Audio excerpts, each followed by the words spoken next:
continuation of that announcement.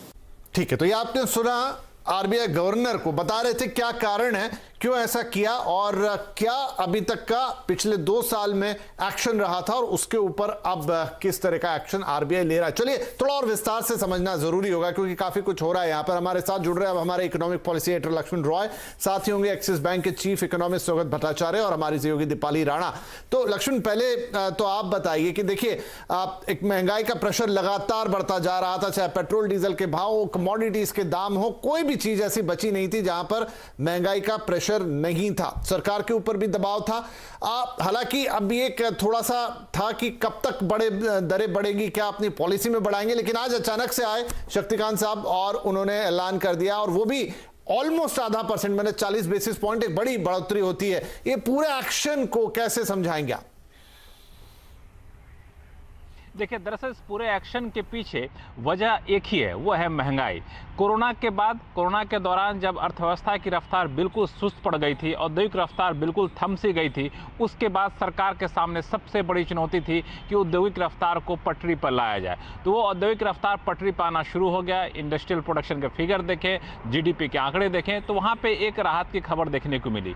लेकिन इस बीच महंगाई की चिंता बढ़ती जा रही थी। लेकिन जैसा कि हम बार बार देख रहे थे कि सरकार और आरबीआई के बीच में एक बेहतर तालमेल था, दोनों की तरफ से फोकस था कि ग्रोथ को बढ़ावा देना है, लेकिन महंगाई को एक सीमा में रखना भी आरबीआई के लिए एक बड़ी चुनौती थी।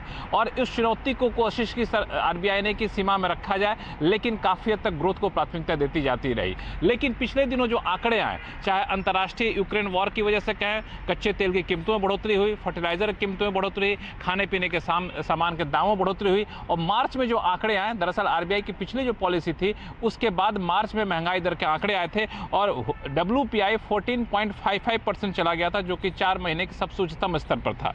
उसके बाद हेडलाइन इन्फ्लेशन 6.95% पर चला गया था, जबकि आरबीआई का जो टारगेट है वो 2% से लेकर 6% के बीच का था। और साथ ही साथ आरबीआई ने पिछली बार कहा भी था कि नए कारोबारी साल जो अभी शुरू हुआ है उसमें इन्फ्लेशन जो है 4.5 के टारगेट के मुकाबले अब 5.7 रहने वाला है। तो आरबीआई के टारगेट से जब बाहर निकलता हुआ दिख रहा था महंगाई दर का आंकड़ा, महंगाई का ग्राफ, तो आरबीआई ने जल्दीबाजी में, ये आनंद फान में, जल्दीबाजी नहीं कहना सही होगा, आनंद फान में कदम उठाया और 2 तारीख को और 4 तारीख को एमपीसी की बैठक हुई। ये बैठक शेड्यूल्ड बैठक नहीं थी, अचानक से बैठक बुलाई गई और ये फैसला लिया गया कि हम इसको महंगाई पर काबू पाना है और इस तरह से सरकार आरबीआई ने दरें बढ़ाने का फैसला लिया है। और जैसा कि आरबीआई गवर्नर ने कहा भी कि आने वाले दिनों में भी कोशिश यही होगी कि काफ़ी संभल कदम उठाया जाए, लेकिन महंगाई को काबू में रखना एक बड़ी चुनौती होगी। तो अब काफ़ी हद तक निर्भर ये करता है कि अंतर्राष्ट्रीय माहौल कैसा होता है। उसके बाद जब 8 जून को अगला मॉनेटरी पॉलिसी कमेटी की बैठक होगी, तब वहाँ पे देख सकते हैं कि आगे आरबीआई का कदम क्या होगा। ये काफ़ी अहम होगा।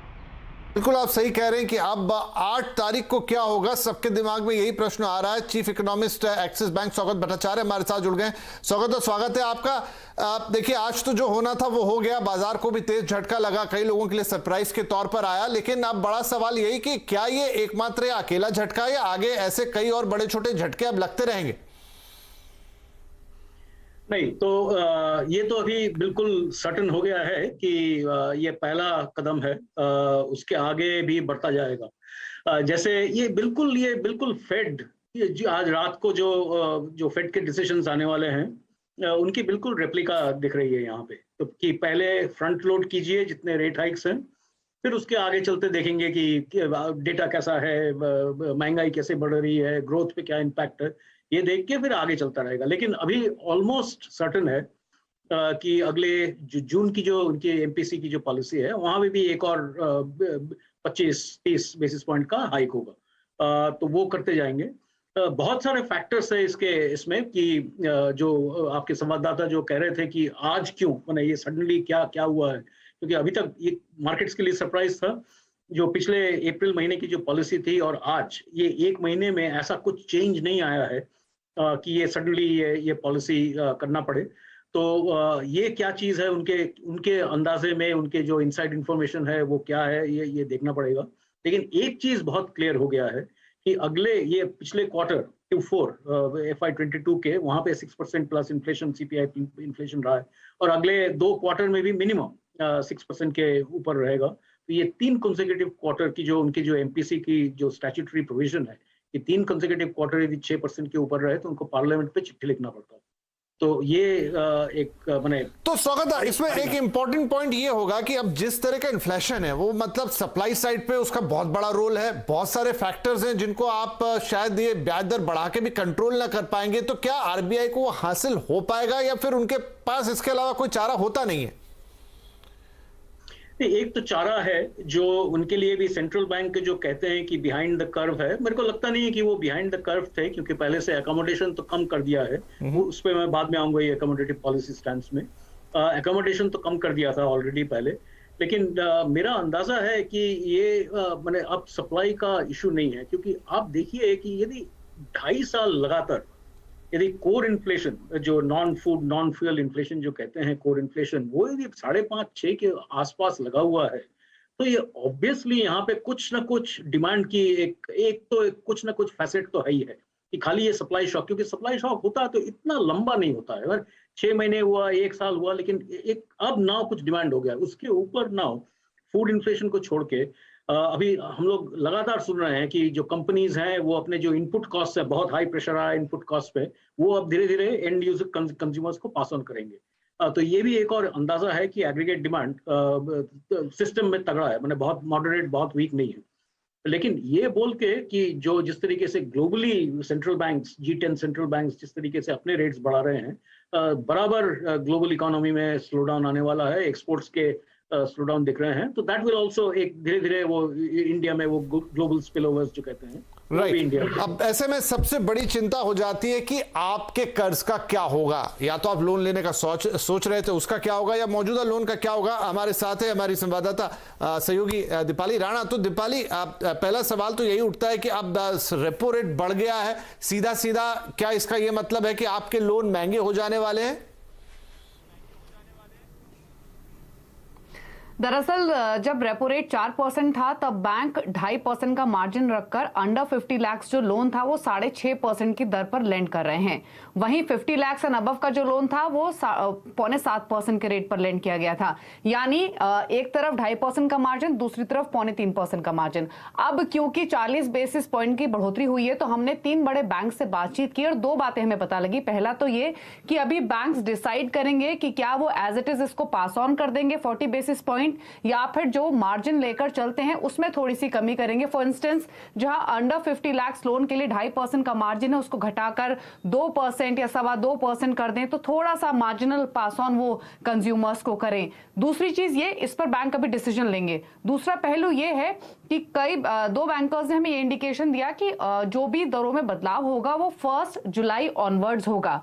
और जैसे कि एक्सपर्ट्स कह रहे हैं कि जून की पॉलिसी में भी एक रेट हाइक हो सकता है, तो फिर ये मान के चलिए कि फॉर श्योर जो EMI का बोझ है वो कंज्यूमर्स पर बढ़ने वाला है। तो 40 बेसिस पॉइंट में कितना बैंक्स पास ऑन करेंगे ये देखना होगा, लेकिन हाँ, EMI का बोझ बढ़ सकता है, इसके पूरे चांसेस हैं। दीपाली, जो उदाहरण हमें दे रही थी होम लोन के हिसाब से दे रही थी, अभी के 6.5% पे ज्यादातर बैंक्स के होम लोन आ रहे हैं। दीपाली, अगर हम ये फर्ज कर ही लें कि जो 4% या 40 बेसिस पॉइंट का 0.4% का जो पास ऑन है वो बैंक आगे बढ़ा ही देते हैं, तो कोई कैलकुलेशन से, उदाहरण से आप हमें बता सकती है कि एक आम ग्राहक की EMI या होम लोन की EMI कितनी महंगी हो जाएगी? तो 2 सिनेरियोज हम लेकर चलते हैं, 2 ऐसे टेन्योर और 2 ऐसे लोन के अमाउंट जिसमें सबसे ज्यादा लेंडिंग होती है। पहला सिनेरियो ये है कि अगर आपने 30 लाख का लोन लिया हुआ है, आपकी अवधि 10 साल की है, तो आपको ये लोन मिला होगा, 6.5% की आपकी अभी मौजूदा दर होगी। अगर as it is pass on होता है तो आपकी जो ब्याज दर हो जाएगी वो 6.5% से बढ़कर 6.9% हो जाएगी। तो जो अभी आपकी EMI जाती है इस टेन्योर पर, इस अमाउंट पर, वो 34,064 रुपए जाती है। ये सीधे बढ़कर 34,678 हो जाएगी। तो यानी आप मान के ये चलिए कि 614 रुपए की बढ़ोतरी आपकी EMI अमाउंट में होगी अगर आपने 30 लाख का लोन लिया हुआ है और 40 basis point as it is pass on होता है। अब दूसरे सिनेरियो की बात करते हैं। मान के चलिए आपके पास 50 लाख का लोन है, 20 साल की आपकी अवधि है, तो जो आपकी मौजूदा दर होगी वो लगभग 6.75% के आसपास की होगी। 40 basis point as it is बढ़ता है तो जो बढ़ी हुई ब्याज दर हो जाएगी वो 7.15% हो जाएगी। यानी पुरानी जो मौजूदा EMI है वो 38,018 रुपए की है और ये बढ़कर 39,216 की हो जाएगी। तो एक अंदाजा ये लगा सकते हैं कि ऑलमोस्ट 1,200 रुपए की बढ़ोतरी आपकी EMI में हो जाएगी। तो ये दो हमने ऐसे सिनेरियोज लिए हैं जिसमें सबसे ज्यादा लेंडिंग होती है। हम ये मान के चल रहे हैं कि as it is 40 basis point की बढ़ोतरी होती है तो EMI का जो बोझ है वो 600 रुपए से लेकर 1,200 रुपए तक बढ़ सकता है और ये प्योरली होम लोन पर हमने कैलकुलेशन की है। तो एक अंदाजा है जिससे आप एक लगा सकते हैं कि जो सस्ते लोन के दिन है, होम लोन क्योंकि इस समय काफी ज्यादा चर्चा में है, बहुत बैंकों ने उस पर रेट घटा रखे हैं, तो यहां पर कैलकुलेशन उस हिसाब से, लेकिन आपके EMI बढ़ने वाले हो। जैसा स्वागतदा बता रहे कि ये तो शुरुआती चीज है, अब आगे और भी पॉलिसी अनाउंसमेंट आएंगे जिसमें हमको ये साइकिल ऊपर की तरफ जाती हुई दिखेगी। तो आपके रेट यानी होम लोन की EMI या किसी भी लोन की, रिटेल लोन की EMI बढ़ना तो तय है। अब वो कितनी बढ़ेगी, बैंक कितना पास ऑन करते हैं, वो थोड़ा सा देखना होगा आगे, क्योंकि बैंक्स का भी इस समय जो कर्ज बांटने का जो रेट है वो काफी बढ़िया है, शायद उसे हैम्पर ना करना चाहे, लेकिन ये सारी बातें भविष्य के गर्त में है। लेकिन यहां ये बात सत्य है सामने कि आपका कर्ज यहां से महंगा होने का सिलसिला अब शुरू हो गया, सस्ते कर्ज के दिन अब लद रहे। बहुत शुक्रिया आपका स्वागतदा, लक्ष्मणदा और दीपाली, ये सारी बातचीत करने के लिए और हमारे दर्शकों को ये सब कुछ समझाने के लिए। तो बड़ी खबर यही कि आज बैंक्स के जो RBI ने जो रेट होते हैं उनके रेपो रेट में 40 बेसिस पॉइंट और CRR में 50 बेसिस पॉइंट यानी करीब ½ % की बढ़ोतरी कर दी। और आज महंगाई की टेंशन और RBI के इस एक्शन पे और विस्तार से बातचीत होने जा रही है आवाज अड्डा में। तो 7:57 पर जरूर जुड़िएगा हमारे साथ, क्योंकि पूरा डिटेल 1 घंटे तक पूरी डिटेल की बातचीत हम वहां आपके साथ करते हुए नजर आएंगे।